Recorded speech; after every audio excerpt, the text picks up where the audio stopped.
कल अपना potty boy Shawn गुल्ली और बुल्ली के घर आया था कंप्यूटर पे गेम्स खेलने के लिए। और आज शाम 5 बजे शॉन को अपने घर जाना था, लेकिन शाम होते ही मौसम खराब हो गया और धीमी धीमी बारिश शुरू हो गई। शॉन 2 घंटे से बारिश रुकने का इंतजार कर रहा है, लेकिन बारिश बंद ही नहीं हो रही। शॉन ने अब फैसला कर लिया है, वो अब अपने घर जा रहा है। पता नहीं ये बारिश कब रुकेगी, और बारिश अभी इतनी तेज नहीं है कि शॉन घर ना जा सके। शॉन ने गुल्ली और बुल्ली से बताया कि वो शॉर्टकट यूज करेगा और जंगल के रास्ते घर जाएगा, जिससे वो 20 मिनट में घर पहुंच जाएगा। अगर वो रोड से जाएगा तो उसे 1 घंटा लग जाएगा। गुल्ली ने कहा, शॉन तुम जिस जंगल की बात कर रहे हो तुम्हें पता है ना, सूरज डूबने के बाद वहाँ कोई नहीं जाता। बुल्ली बोला, शॉन तुम कल सुबह घर चले जाना, हम भी तुम्हारे साथ चलेंगे। इतनी रात में जाना ठीक नहीं है। गुल्ली ने शॉन से बताया कि उस जंगल में ईविल नन का एक चर्च है। कहते हैं रात में वो नन उस चर्च में आती है। उसके हाथ में एक बड़ा सा हथौड़ा होता है, जिसे भी वो चर्च के आसपास देखती है उसे हथौड़े से मारती है। शॉन को लगा गुल्ली उसे डरा रहा है। शॉन ने गुल्ली से कहा, देखो गुल्ली मुझे डराओ मत, मुझे पता है ईविल नन मर चुकी है और अब वो मेरा कुछ नहीं बिगाड़ सकती। ये कहकर शॉन स्कूटर पे बैठ गया। गुल्ली ने कहा, ठीक है तुम्हें जाना हो तो जाओ, लेकिन रोड से जाना, जंगल से नहीं, और जाते जाते मेरा एक काम भी कर देना। शॉन ने कहा, ठीक है मैं रोड से ही जाऊंगा, अब तुम काम बताओ अपना क्या करना है। गुल्ली ने कहा, तुम 2 मिनट यहीं रुको, मैं अभी आया। ये कहकर गुल्ली घर के अंदर चला गया और बुल्ली आकर स्कूटर में बैठ गया और कहने लगा, मैं और गुल्ली कल तुम्हारे घर आएंगे शॉन। और तभी गुल्ली घर से बाहर आ गया और शॉन के पास जाकर बोला, 2 दिन से कूड़ा लेने वाली नहीं आई है शॉन, तुम इसे ले जाकर कूड़ेदान में डाल देना। बड़े चौराहे के पास जहाँ बाबा चूरन बेचते हैं उसी के पास उल्टे हाथ की तरफ कूड़ेदान है, वहीं इसे डाल देना।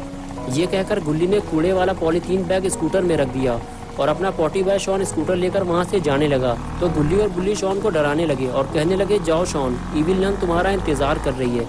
और शॉन हंसते हुए वहां से चला गया। शॉन थोड़ी ही दूर पहुंचा था कि बारिश तेज होने लगी और अब शॉन के समझ में नहीं आ रहा कि वो क्या करे। शॉन ने कुछ दूर जाकर स्कूटर रोक दिया। शॉन थोड़ा कंफ्यूज है कि वो रोड से होता हुआ अपने घर जाए या फिर जंगल के रास्ते। गुल्ली और बुल्ली ने मना किया था जंगल से मत जाना, लेकिन रोड से जाने में आधे घंटे से ज़्यादा टाइम लगेगा और बारिश की वजह से अंधेरा बढ़ता ही जा रहा है। कुछ देर सोचने के बाद शॉन ने फैसला किया कि वो जंगल के रास्ते घर जाएगा और ये कूड़ा भी वहीं फेंक देगा। सड़क पे गंदगी फैलाना ठीक नहीं है। और फिर शॉन स्कूटर लेकर जंगल की तरफ आगे बढ़ गया। शॉन इससे पहले कभी भी इस जंगल के रास्ते अपने घर नहीं गया। आज पहली बार वो इस जंगल से होता हुआ अपने घर जाएगा, लेकिन शॉन की बेवकूफ़ी कहीं उसे भारी न पड़ जाए। जंगल के अंदर आने के बाद शॉन ने स्कूटर रोका और नीचे उतरकर आसपास देखने लगा। तभी शॉन को कुछ दूर सामने एक पेड़ गिरा हुआ दिखाई दिया। शॉन को लगा बस यही सही जगह है, मुझे यही कूड़ा डालना चाहिए। शॉन ने स्कूटर को स्टैंड पे खड़ा किया और कूड़े वाला पॉली बैग लेके आगे बढ़ गया। शॉन ने उस गिरे हुए पेड़ के पास जाकर कूड़ा डाल दिया, लेकिन तभी शॉन को वहाँ कुछ हलचल महसूस हुई। शॉन को ऐसे लगा जैसे उसके साथ वहाँ कोई और भी मौजूद है, लेकिन दिखाई तो कोई भी नहीं दे रहा। शॉन को लगा कहीं कोई जानवर तो आसपास नहीं है। शॉन ने जल्दी से टॉर्च निकाली और आगे बढ़कर देखने लगा, लेकिन चारों तरफ देखने के बाद भी शॉन को कोई जानवर दिखाई नहीं दिया। लेकिन फिर वो आवाज़ कैसी थी? शॉन ये सब सोच ही रहा था कि तभी किसी चीज़ की आवाज़ ने शॉन को डरा दिया। शॉन ने जब पलट कर देखा तो उसका स्कूटर गिरा हुआ था। किसी ने उसका स्कूटर गिरा दिया था। शॉन स्कूटर के पास जाकर बोला, कौन है यहाँ, किसने मेरा स्कूटर गिराया है? तुम जो भी हो, मैं तुम्हारी इन छोटी मोटी हरकतों से डरने वाला नहीं हूँ। लेकिन शॉन को जब इन सवालों का कोई जवाब नहीं मिला तो शॉन ने वहाँ से निकलना ही बेहतर समझा। शॉन अब इस जंगल के रास्ते अपने घर नहीं जाना चाहता। वो रोड से होते हुए घर जाएगा, लेकिन अब एक नई मुसीबत आ गई है। ये स्कूटर अब स्टार्ट नहीं हो रहा। गुल्ली का ये स्कूटर काफ़ी पुराना हो गया है। गुल्ली को अब इसे बेच देना चाहिए। शॉन की लाख कोशिशों के बाद भी जब स्कूटर स्टार्ट नहीं हुआ तो शॉन ने उसे खड़ा करना ही बेहतर समझा। लगता है आज की रात शॉन को इसी जंगल में गुजारनी पड़ेगी। इस जंगल में बहुत अंधेरा है और पॉटी बॉय शॉन बिल्कुल अकेला है। शॉन को अब डर लगने लगा है। बारिश काफ़ी तेज़ है और शॉन काफ़ी देर से भीग रहा है। उसे अपना सर छुपाने के लिए कोई जगह ढूंढनी होगी, वरना शॉन बीमार पड़ सकता है। इसलिए वो जंगल की तरफ आगे बढ़ने लगा। शॉन जिधर भी टॉर्च मारकर देखता बस उसे छोटे बड़े पेड़ दिखाई दे रहे थे। बारिश में पेड़ के नीचे खड़े होना खतरे से खाली नहीं है। शॉन को कोई और जगह ढूंढनी होगी। शॉन को हर वक्त ऐसा महसूस हो रहा था जैसे वो इस जंगल में अकेला नहीं है, उसके साथ कोई और भी है। जंगल की खौफनाक आवाज़ें शॉन को और ज़्यादा डरा रही थी। ফুড প্যান্ডার সাথে অর্ডার করুন আপনার পছন্দের খাবার। আজই ডাউনলোড করুন আমাদের মোবাইল অ্যাপ।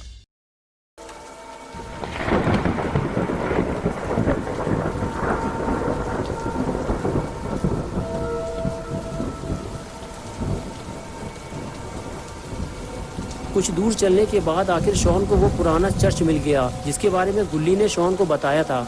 शॉन अंदर जाकर उस चर्च को देखने लगा। उस चर्च को देखकर ही ऐसा लग रहा था कि वो कोई नॉर्मल चर्च नहीं है। उसके चारों तरफ कब्रें बनी हुई थी, या यूँ कहे कि कब्रिस्तान के बीच में एक छोटा सा चर्च बना हुआ था। पूरे जंगल में बस यही एक ऐसी जगह थी जहाँ शॉन भीगे बिना पूरी रात गुजार सकता था। शॉन अंदर जाकर चर्च को देखना चाहता था, लेकिन चर्च के दरवाजे इस तरह बंद किए गए थे कि कोई अंदर ना जा सके। शॉन आसपास की जगह और कब्रों को टॉर्च मारकर देखने लगा कि इस जगह रात गुजारना ठीक रहेगा या नहीं। और फिर तभी शॉन को गुल्ली और बुल्ली की सारी बातें याद आने लगी।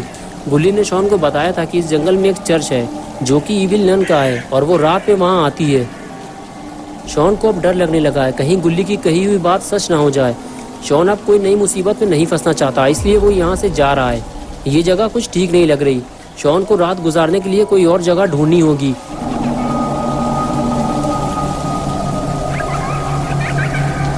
इसलिए शॉन चर्च से बाहर आ गया। शॉन जैसे ही चर्च से बाहर आया, फिर उसे किसी के चलने की आवाज़ सुनाई दी।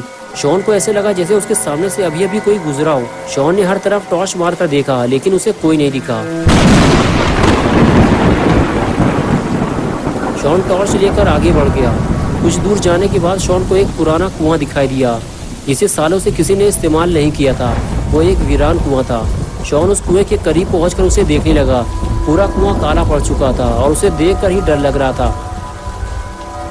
तभी कुएं के अंदर से आती आवाज ने शॉन का ध्यान अपनी तरफ खींचा। शॉन टॉर्च मारकर कुएं के अंदर देखने लगा।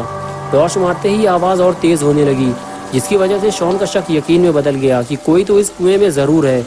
शॉन कुएं में टॉर्च मारकर देखता रहा, लेकिन अंधेरा होने की वजह से उसे कुछ भी ठीक से नहीं दिखाई दे रहा था। कुछ देर तक तो कुएं के अंदर से वो आवाजें आती रहीं और फिर बिल्कुल सन्नाटा छा गया। शॉन सोच में पड़ गया कि ये आवाज़ थी किसकी और अचानक से बंद क्यों हो गई, और आखिर कुएं के अंदर था कौन। कहीं कोई जानवर तो कुएं के अंदर नहीं गिर गया। शॉन कुएं के अंदर जाकर देखेगा कि कुएं के अंदर था कौन। शॉन कुएं में लगी सीढ़ी के सहारे कुएं के अंदर उतरने लगा, लेकिन कुएं के अंदर जाना कहीं शॉन को भारी ना पड़ जाए। शॉन जैसे जैसे नीचे उतरता जा रहा है, वैसे वैसे अंधेरा भी बढ़ता जा रहा है और शॉन नहीं जानता कि ये कुआं कितना गहरा है। शॉन टॉर्च मारकर देखता है, लेकिन कोई फायदा नहीं। अंधेरे में शॉन को कुछ दिखाई नहीं दे रहा। शॉन को अभी और नीचे जाना होगा, लेकिन कुएं के ज़्यादा अंदर जाना शॉन के लिए खतरा बन सकता है। दम घुटने से शॉन की मौत भी हो सकती है।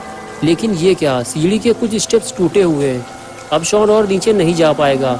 अगर शॉन ने ज़बरदस्ती नीचे उतरने की कोशिश की तो हो सकता है शॉन सीढ़ी से नीचे गिरकर कुएं में डूब जाए। कुछ देर रुकने के बाद शॉन ने कुएं से बाहर निकलना ही बेहतर समझा और वो सीढ़ी के सहारे बाहर निकलने लगा। शॉन कुएं के अंदर अकेला आया था, लेकिन कुएं से बाहर वो अकेला नहीं जाएगा। कोई और भी है जो शॉन के साथ साथ कुएं से बाहर निकलने वाला है।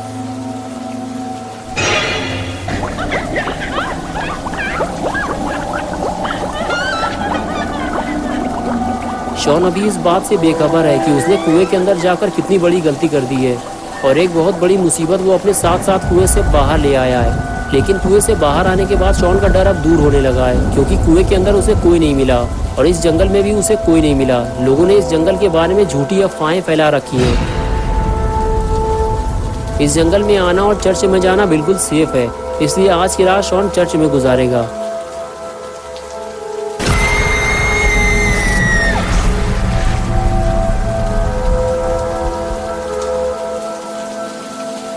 गुल्ली और बुल्ली ने जितनी भी बातें इस जंगल के बारे में शॉन को बताई थी, वो सब झूठ निकली, वरना इतनी तेज बारिश और गरजते हुए बादलों के बीच रात गुजार पाना शॉन के लिए बहुत मुश्किल हो जाता। शॉन काफ़ी थक चुका है, उसे नींद भी आ रही, लेकिन उसे समझ में नहीं आ रहा कि वो आराम कहाँ करे।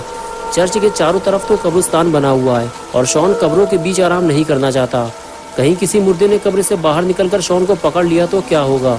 शॉन ने सोचा इससे तो बेहतर है कि वो चर्च की सीढ़ियों पर बैठकर आराम कर ले। फिर वो चर्च की तरफ आगे बढ़ गया और सीढ़ियों पर बैठकर आराम करने लगा। तभी शॉन को नींद आ गई और वो सो गया।